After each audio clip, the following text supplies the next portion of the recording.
தாய்மொழியாம் தமிழுக்கும் என் தமிழ் சொந்தங்களுக்கும் முதற்கண் வணக்கம். என் பெயர் காயத்ரி. செருக்கு உணவில்லாத போது சிறிது வயிற்றுக்கும் ஈயப்படும் என்ற வாக்கியத்தை மெய்யாக்கியவர் என் தலைப்பின் நாயகர்.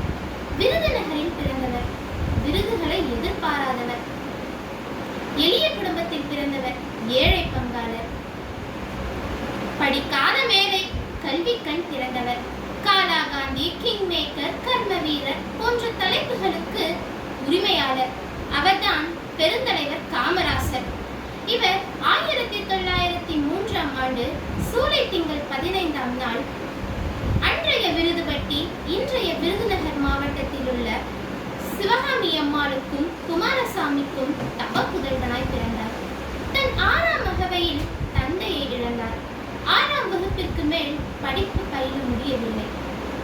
6ஆம் வகுப்பு வரை மட்டுமே பயின்ற காமராசர் ஐயா அவர்கள்தான் நாம் இன்று பெரும்பாலும் பயன்படுத்திக் கொண்டிருக்கும் இலவச கல்வி, இலவச சீருடை, மதிய உணவு திட்டம் போன்றவற்றிற்கு வித்திட்டவர்.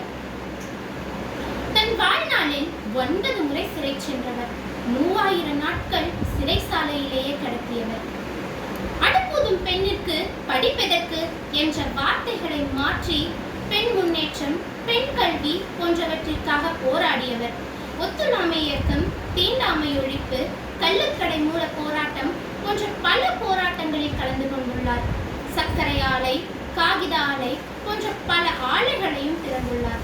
1954ஆம் ஆண்டு முதல் முறையாக முதலமைச்சரானார் காமராசர். முதலமைச்சரான 9 ஆண்டுகளிலேயே 9 அணைகளை கட்டியுள்ளார். கீழ்பவானி, ஆழியாறு, அமராவதி இவையெல்லாம் அவற்றுள் சில அணைகளாகும். கல்வி திறந்த காமராஜர் ஐயா அவர்கள் 3 முறை தமிழ்நாடு முதலமைச்சர், 4 முறை பாராளுமன்ற உறுப்பினர், 5 முறை சட்டமன்ற உறுப்பினர், 5 முறை இந்திய காங்கிரஸ் தலைவர், 12 முறை தமிழ்நாடு காங்கிரஸ் தலைவர், 460க்கும் மேற்பட்ட நூலகங்களை திறந்துள்ளார்.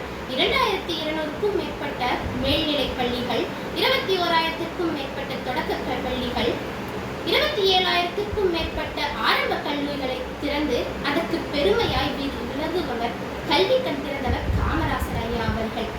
சட்டம் தன் கையில் இருந்த போதும் சட்டைப்பை ஒருபோதும் நிரம்பாதவர்.